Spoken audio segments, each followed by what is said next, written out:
pasta, please. I'm in Astoria, maybe a half hour until I get home. Oh, hi, where are you? In Astoria, coming from LaGuardia Airport. Okay. Okay, pasta, see you soon. How's Bambina? What time you pick her up? 4:30. Oh, that's the time of picking up? Yeah, 4:30, between 4:30 and 4:45. Okay, see you soon. Okay.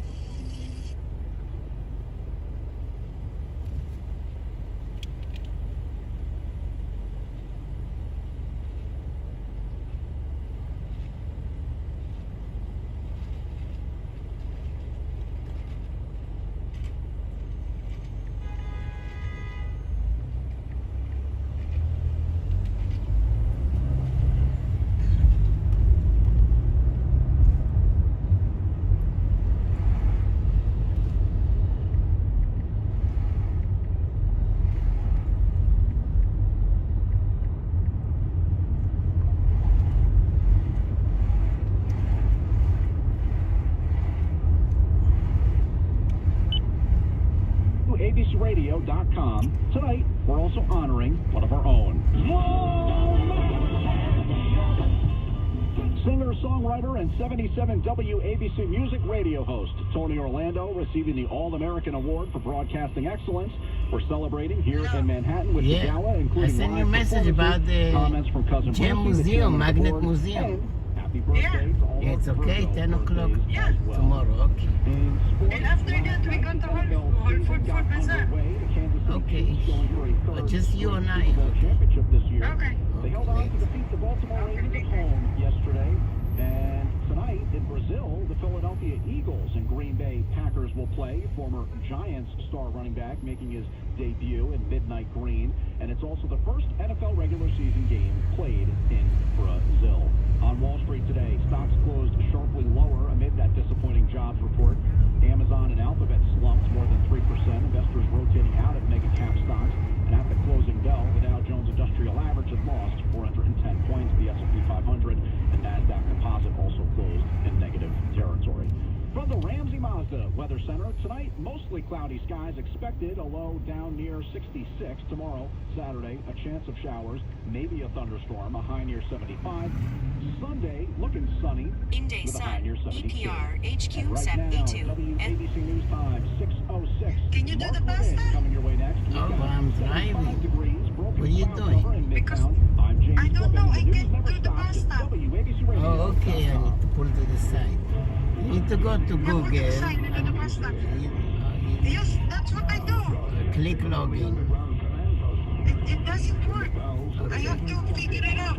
Okay, okay.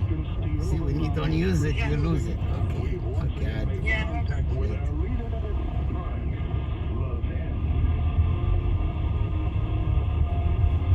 Welcome, it is the Michael Ben Show. Ben Ferguson filling in for the great one who had some well-deserved time off. Don't worry, he will be back with you, ready and rested for the last 60 days before Election Day on Monday. I love, by the way, radio, for the fact that about 3 seconds before you start a show, something can irritate you to the point where you just say, screw it, and you do what I'm about to do. Mr. Producer and I are laughing at each other because we thought at first it was a joke, and then we found out, no, it's really not a joke, it's real. This is a statement that I am going to read that came in a moment ago to my email from former Vice President Dick Cheney. Former Vice President Dick Cheney issued the following statement regarding the 2024 presidential election. Quote, in our nation's 248-year history, there has never been an individual who is a greater threat to him. He can never be trusted with power again. As citizens, as citizens, we each have a duty to put country above partisanship to defend our Constitution. This is why I will be casting my vote for Vice President Kamala Harris. All right, I have a lot that I'm going to say. I'm going to self-censor myself on a lot of it. And I'm going to start with a story. I was a surrogate on the Bush-Cheney 04 campaign. I worked tirelessly to get them reelected in a very tough election. I spent hundreds of hours on the road, countless hours on radio and TV, advocating and supporting and defending Bush and Cheney. And I am proud, I want to make this clear, I don't regret it because they were absolutely the men for the job at that time. Let me also say this. My foreign policy has changed drastically from my time in the Bush campaign and helping in the Bush White House afterwards as well. I no longer believe that you can export democracy the way that we tried to in the Middle East. I no longer believe that you can just roll into places like Baghdad and expect them to just love you without there being urban warfare and fundamentalists and extremists that are going to dig in for as long as it takes to, quote, win. Does that mean that what they were trying to do after 9/11 was not right or just? I think that it absolutely was. And I think that that is a point where you learn in history from mistakes that have been made.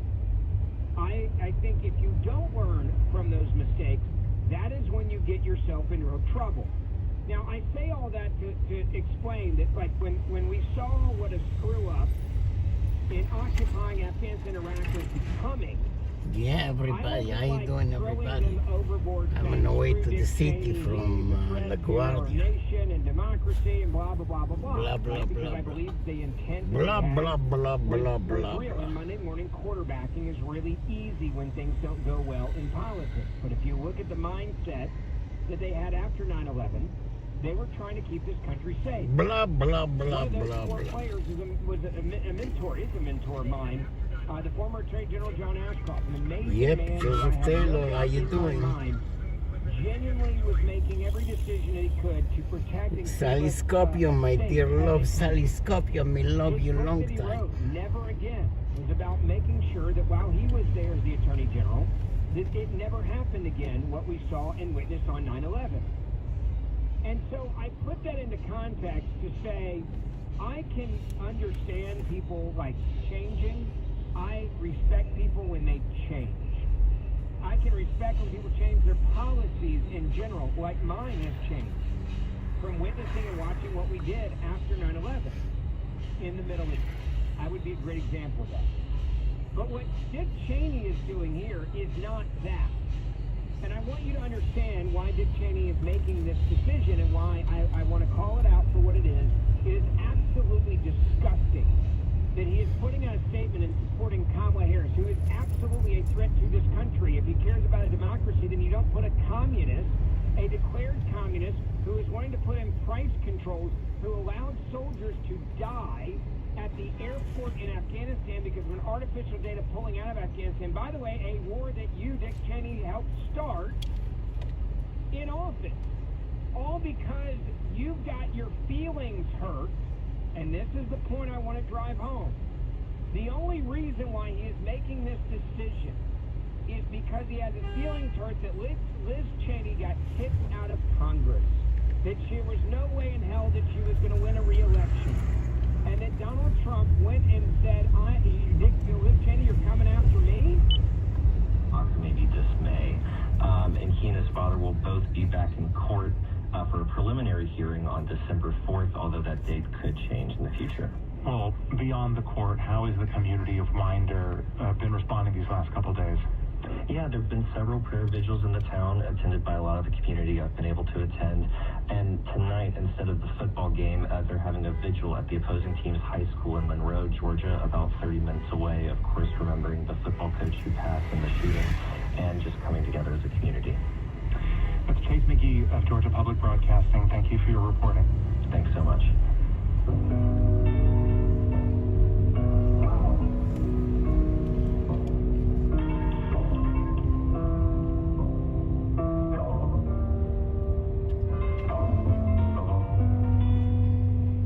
Arenas are often known by the names of banks or big tech companies. This weekend, though, Florida International University's football team will play at Pitbull Stadium. Yeah, not Pitbull, the rapper, the singer. Waylon Wong and Adrian Ma at The Indicator from Planet Money explore what this unusual deal reveals about the changing economics of college sports. Scott Carr is Director of Athletics at Florida International University. But beyond that, Scott sort of sees his job as promoting the university itself.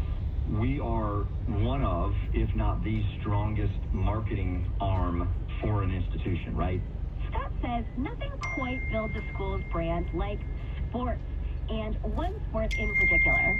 If you really want people to know who you are, be great in football. The only problem with that is that FIU is not great at football.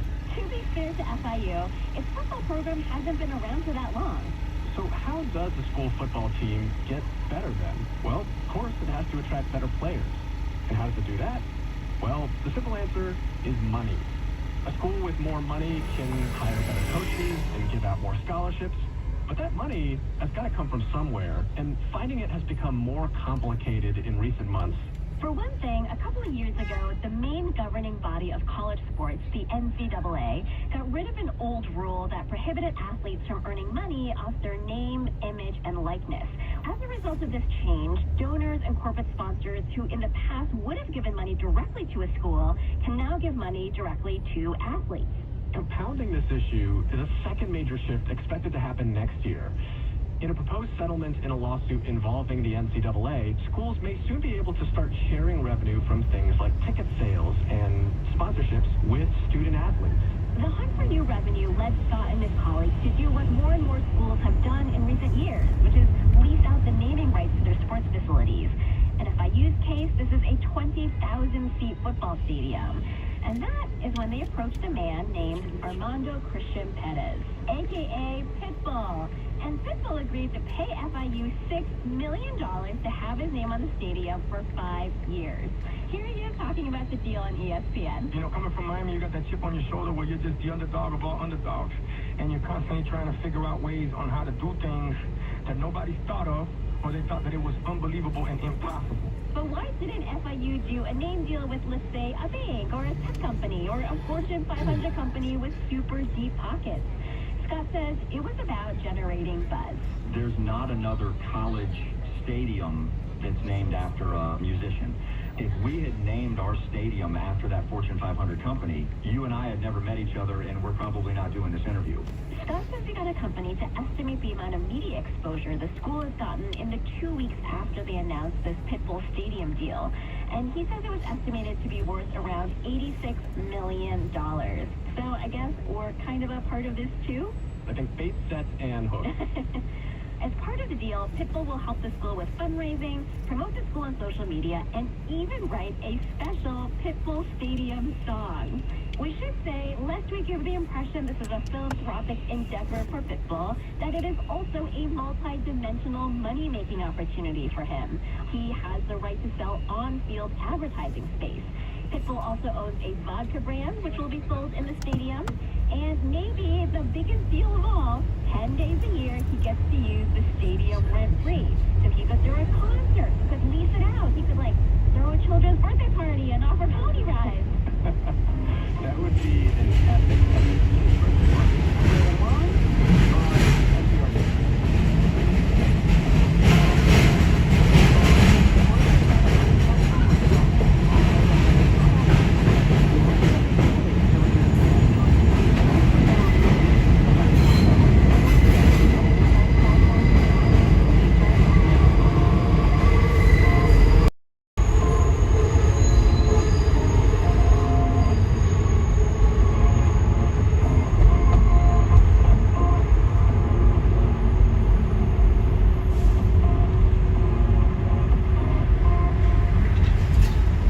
Lambo Bridge is coming up, coming up, coming up.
also some less rosy elements. Job growth has definitely downshifted from where it was at the beginning of the year. Employers added 142,000 jobs in August. That's about 30% below the average of the previous 12 months.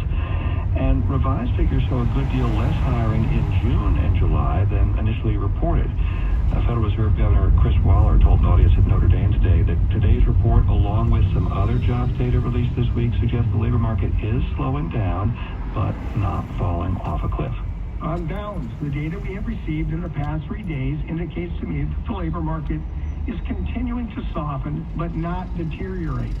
Waller says he is not projecting a recession. He thinks the economy still has enough momentum to keep growing, so long as he and his colleagues at the Fed start to lower interest rates. Okay, stay on that point a minute, interest rates, because the Fed is expected to start cutting rates this month.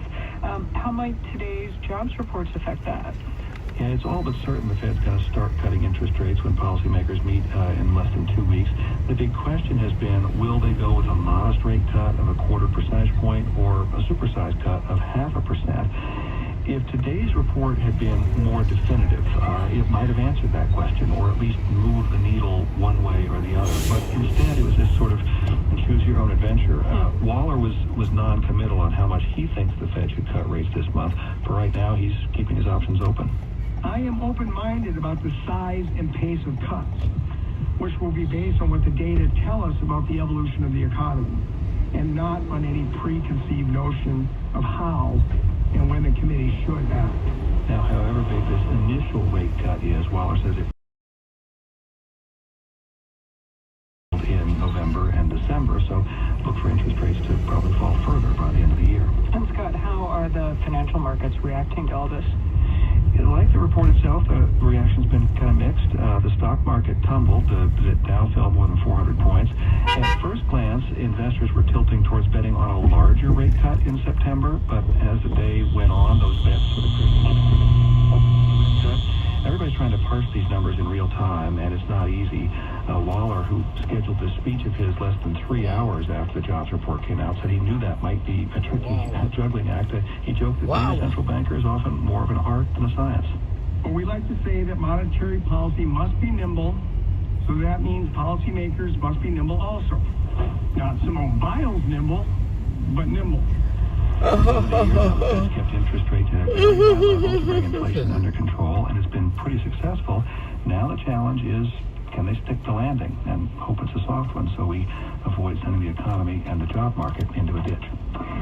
Be very nimble, Scott Horsley. Thank you as ever, Scott. You're welcome.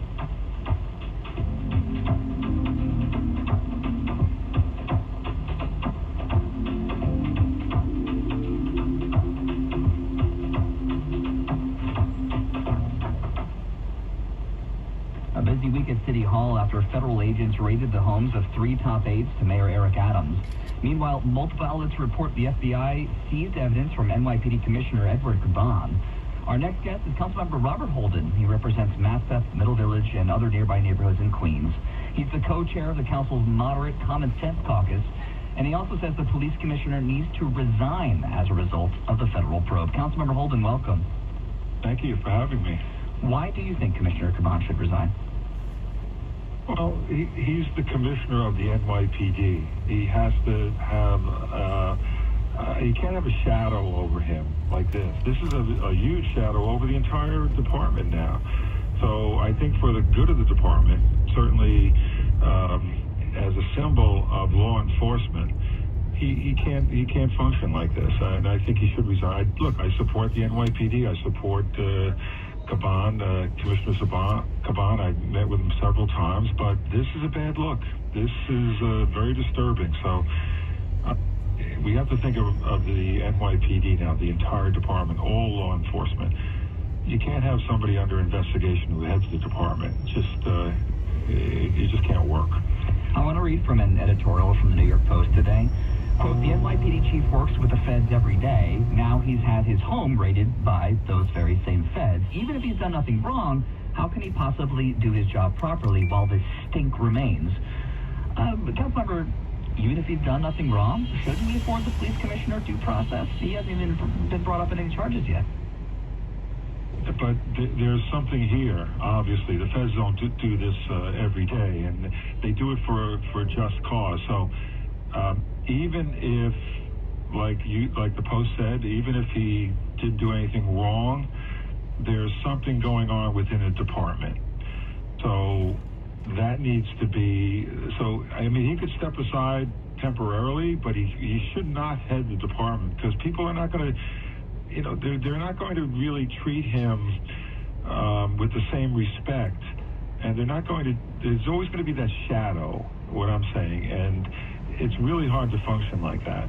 So we have to have total confidence in our law enforcement. So why would we want him to stay on? I don't know why anybody would. How can he do his job? You built much of your political profile by being a booster of the police. The department is currently trotting out some pretty encouraging numbers on crime in the city, including a historically safe August. So now, is it the time for a shakeup at the top? Well, if there's something going on where so many people's homes are being raided, but I just think this is separate and apart. I mean, my feeling, I have no evidence otherwise. This is not connected to any campaign. This is connected to something that's going on within the NYPD. So at the very least, step aside, go on a leave of absence, or just plain out resign until this is cleared up. But when you have a cop that's under investigation by the FBI or the feds, that's you can't function then. You can't work, and you can't be respected. You can't speak for law enforcement when you're under investigation yourself. So I think, again, I'm looking at the entire NYPD. I'm not just looking at Commissioner Caban, but I'm looking at, we have to have total confidence in our law enforcement. If we don't, that's a huge problem for New York City. So that's why I'm looking at the bigger picture here. I'm not looking at one individual. In the last 30 seconds we have here, if we're saying that the police commissioner can't do his job because of the probe, what about Deputy Mayor Phil Banks or the school's chancellor, or even Mayor Adams for that matter? Should they resign?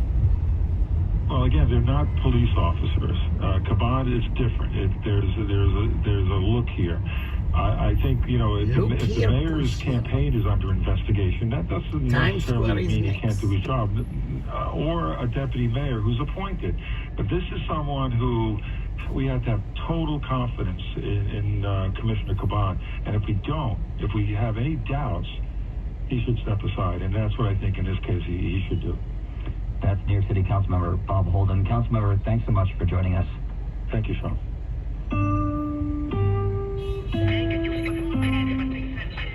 Marketplace is next, and the show tonight, it's been over just 2 years since President Biden signed the Inflation Reduction Act into law. And in that time, states and residents have claimed only 7% of the $370 billion available, and that's partly due to how interests vary from state to state.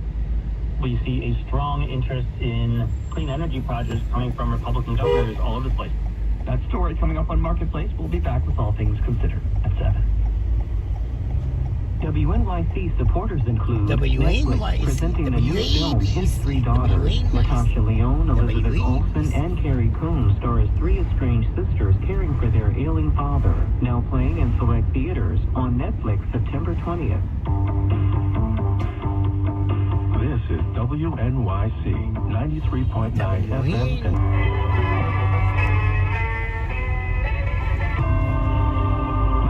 Is supported by Babbel for Business. With over 13,000 hours of language courses, Babbel is helping businesses break down language barriers and improve workplace safety. Learn more at babbelforbusiness.com. On the program today, jobs, new ones, old ones, we got them all. From American Public Media, this is Marketplace. Times Square is next. Marketplace is supported by C3 Generative AI. Verifiable, traceable answers, secure, hallucination-free, LLM-agnostic, IP liability-free. C3.ai. This is Enterprise AI. And by JLL, helping clients find, design, occupy, manage, and invest in commercial real estate solutions. JLL.com. JLL. See a brighter way.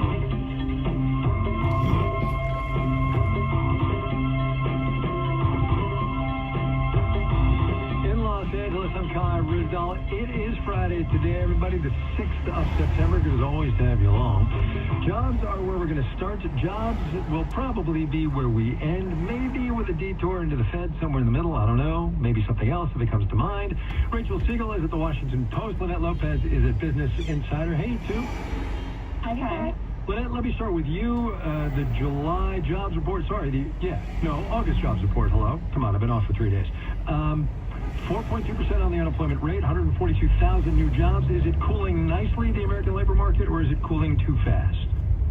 I think it's cooling nicely, in part because we're still seeing wage growth that is outpacing 2% wage growth, so that's nice.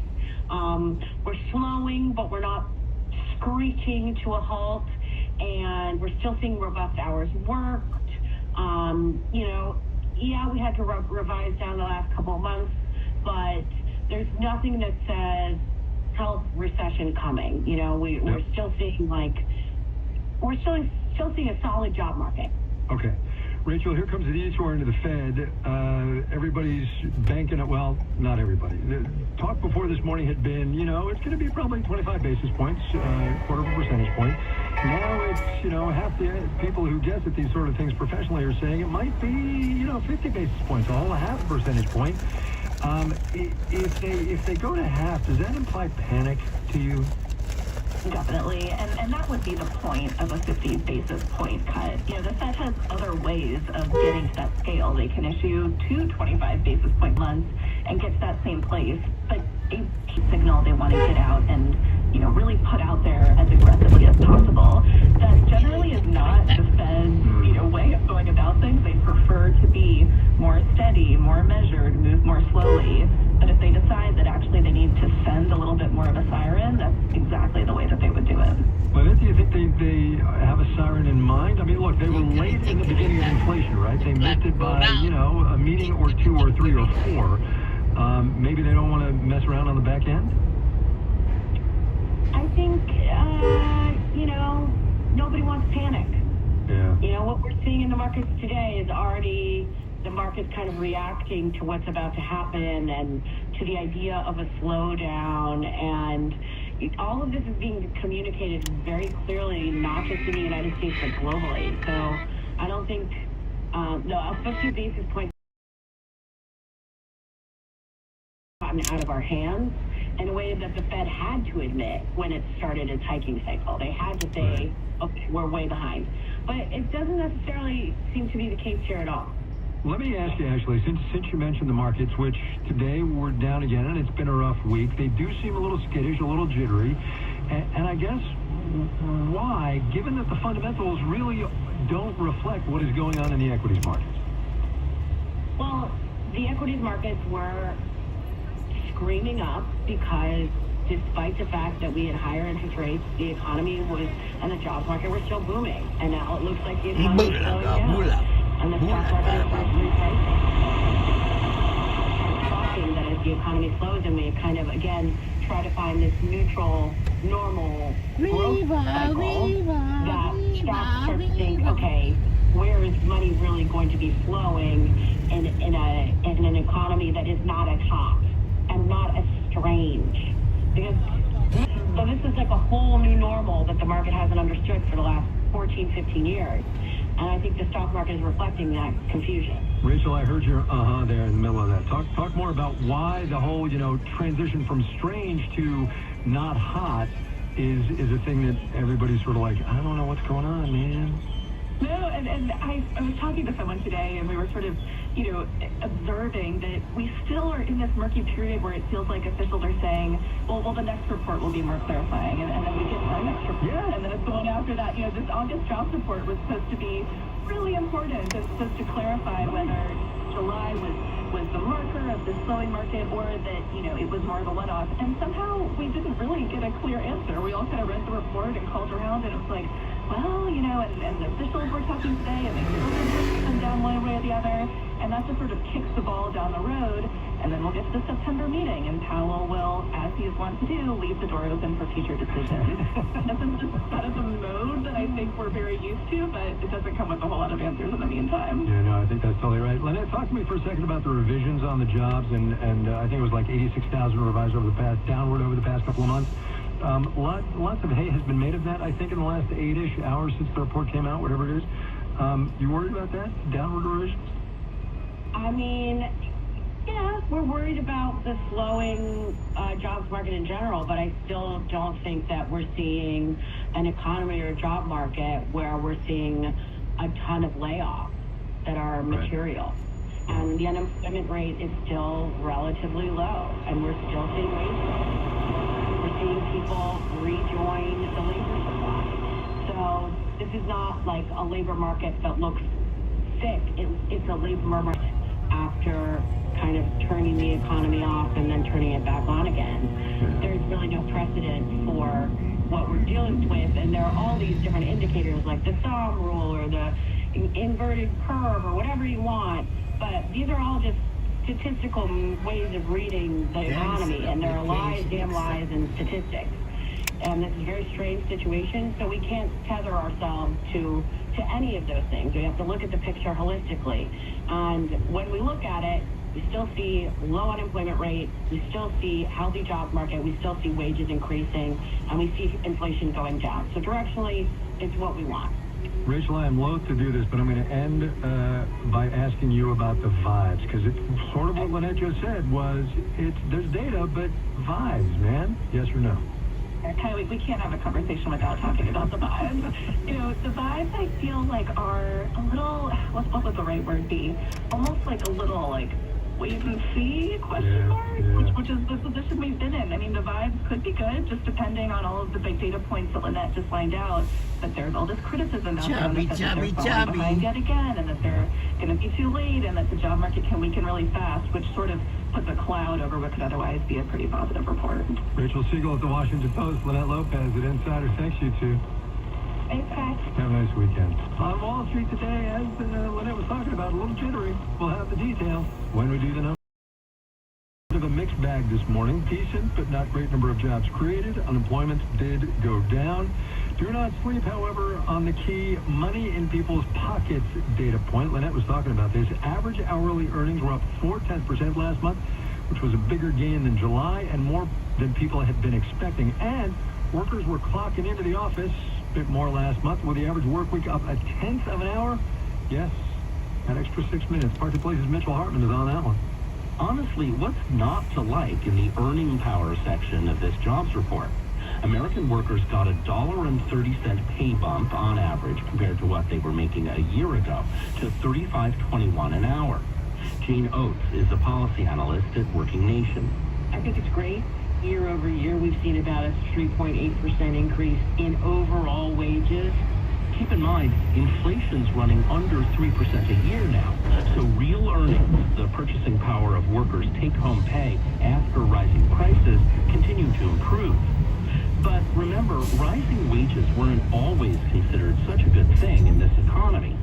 2 years ago, when wages were climbing at 6% a year, Fed policymakers worried it was helping to drive price inflation higher. And now? This should be satisfying to the Fed looking at the 2% inflation rate. Dean Baker at the Center for Economic and Policy Research says the key is the strong productivity of American workers, lately growing at more than 2%. I was a bit confused, so I asked him to explain. If we're producing 2% more an hour, we're paying, let's say, 4% higher wages, then the cost per unit is only rising by 2%, which presumably that gets passed on in prices. That's 2% inflation. But these higher wages don't necessarily feel all that great, says Sophia Baig at polling firm Morning Consult. Consumers are reporting softening feelings about the economy when it comes to the current purchasing power and the current personal finances. Especially consumers who've been pushed to the limit by higher prices. Middle and low-income consumers have had a drawdown in their savings, whereas high-income consumers, their stock of savings has been increasing. Higher wages, more savings, plus investment gains, that's what really makes consumer sentiment and spending sing. I'm Mitchell Hartman for Marketplace.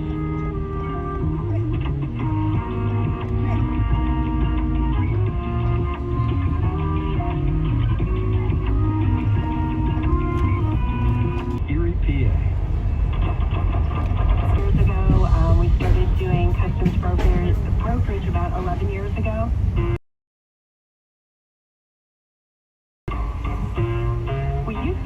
fax machine a lot.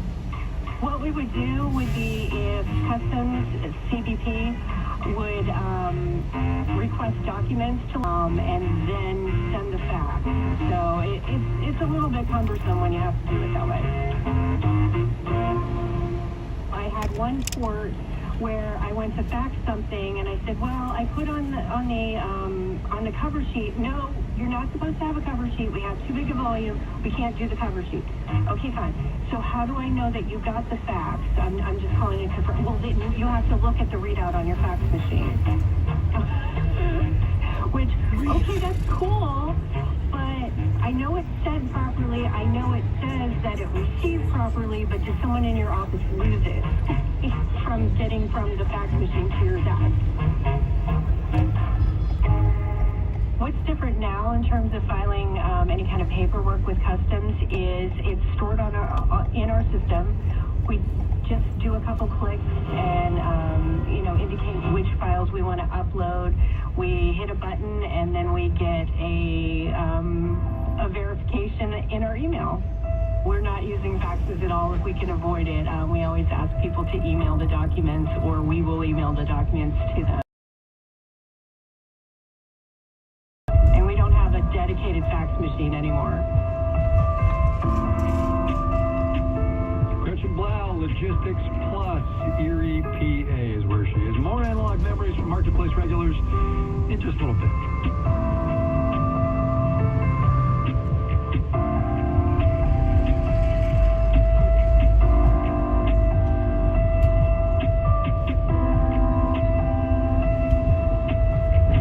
Coming up, the beginning of my career and probably my retirement will occur in the same city. Got to be consistent, right?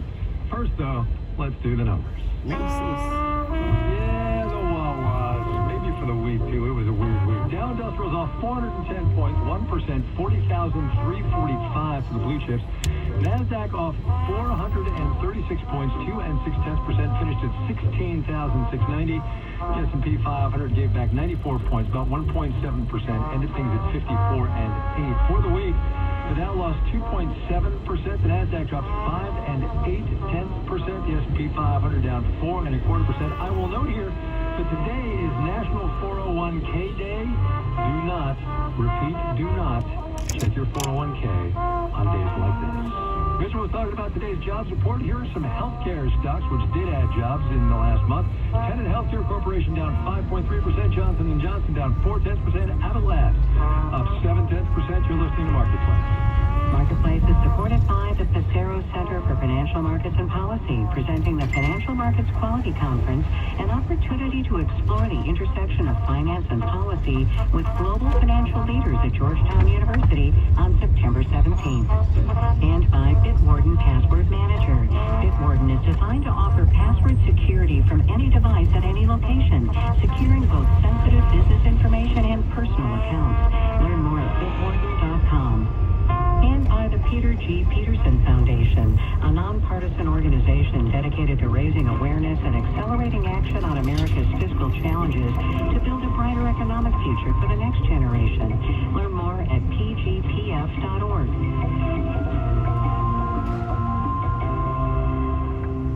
Support for WNYC comes from the Public Theater, presenting Good Bones, written by playwright James Imes and directed by Fahim Ali. The New York premiere begins September 19th. More at publictheater.org.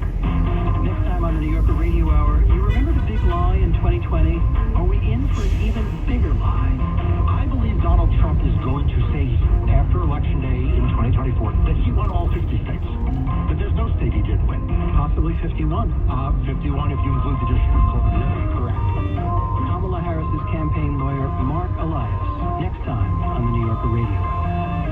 Listen tomorrow morning at 10 on 93.9 FM or on the WNYC app. You're listening to Marketplace on WNYC. Coming up in the 7 o'clock hour, of all things considered, the United Kingdom's competition watchdog is investigating whether Ticketmaster treated customers unfairly when selling tickets to the upcoming Oasis reunion tour. That more at 7. This is Marketplace. I'm Kai Rizal. Mortgage rates, as we approach the ever more anticipated Fed interest rate cut in a couple of weeks, have fallen pretty sharply. Freddie Mac has the average on a 30-year fixed right around 6.35%. That's as of yesterday. And it's about a percentage point and a half below where it was not even a year ago. It does still, yes, put a home out of reach for would-be buyers, most of them anyway. But the thing about real estate is that it just ain't done the way it used to be. Here is the next Marketplace Regulars installment of our series, My Analog Life. I've been in real estate since October of 1998. What was interesting about real estate back then is the internet was still in its infant stages. So people weren't constantly surfing real estate websites. You would get these home notebooks, you would find the new listings, and then you would go look at them on behalf of your client. There was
זה הורמון שמופרש על ידי המעיים, והוא מופרש כתוצאה מכניסת אוכל למעי.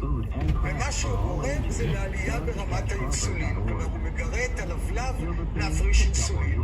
ומצאו פתרון לזריקה שאינה אינסולין לסכרת. הבעיה הייתה שהיו צריכים להזריק אותה כל יום, ואז פיתחו עוד דרכים להזריק אותה פעם בשבוע. לימים גילו שהזריקה הזאת לא רק מורידה סוכר בהפרשת אינסולין, אלא גם דרך המוח היא מדכאת את התאבון וגורמת לירידה במשקל. אנשים מרזים, אז הם פחות דלקתיים, פחות חולים, וזה בכלל לא קשור לחומר. אתה צודק, חשבו על זה, אבל מסתבר שאין קורלציה בין הירידה במשקל לבין השיפור בכל המחלות, כי אנחנו יודעים שאכן לבעיות לבביות, עודף שומן יכול לגרום לבעיות מטאבוליות, יכול לגרום לסוכרת וכן הלאה. אבל מסתבר שרצפטורים או חיישנים לאותו הורמון GLP-1 נמצא כמעט בכל המערכות בגוף, ולכן כנראה הוא משפיע. עכשיו, חשבו שחלק מההשפעה היא על ידי הורדת דלקתיות. והורדת דלקתיות היא פקטור מאוד חשוב, כי האדם המודרני אוכל הרבה מאוד אוכל עם גורמים שהם גורמים שמעלים את הדלקתיות, ואני מתכוון לתהליך דלקתי, לא לדלקתיות. אני חייב לשאול אותך, אתה יודע, חצי מדינה לוקחת את זה, באמת חצי מדינה, כי אין בן אדם שאני מכיר שיש לו איזה עלייה קטנה במשקל של ב5 קילו ומעלה שלא מזריק לעצמו. אני מבין שזה משהו שאמורים לעשות כנראה כל החיים. אולי אנחנו בעצם מסכנים את עצמנו עם משהו שאנחנו עוד לא מבינים אותו. רק תשובה קצרה. תראה, התשובה הקצרה קרוב לוודאי שלא. קרוב לוודאי שזה לא מסוכן, כי ההורמון הזה מחכה הורמון טבעי שנמצא בגוף. עכשיו, ראו במחקרים שאותו הורמון, קודם כל לגבי אלצהיימר, אנחנו יודעים שבאלצהיימר חלק מהממצאים זה עיבוד נפח של המוח, אז ב-50% אחרי שנה של שימוש באוזמפיק, אחרי שנה, המוח, הנפח של המוח, בהשוואה לקבוצה שלא קיבלה, רפי יקירי, אתה ואני יכולים לדבר על הנושא הזה, כפי שאתה יודע, לא ימים, אלא שנים, אבל אנחנו נסתפק בזה, כי יש לי עוד כמה עניינים, ואני אומר לך תודה. עכשיו אנחנו שואלים את עצמנו, איך הפכה הזריקה הכי מדוברת בישראל, האוזמפיק, זריקה נגד השמנה, לתרופת פלא, מחקרים מדברים שהיא טובה, נגד סרטן, נגד אלצהיימר, ועוד רשימה של מחלות עוד ועוד. Thank you everybody, see you tomorrow. Peace and love, peace and love. A good week. שאין לה תשובה.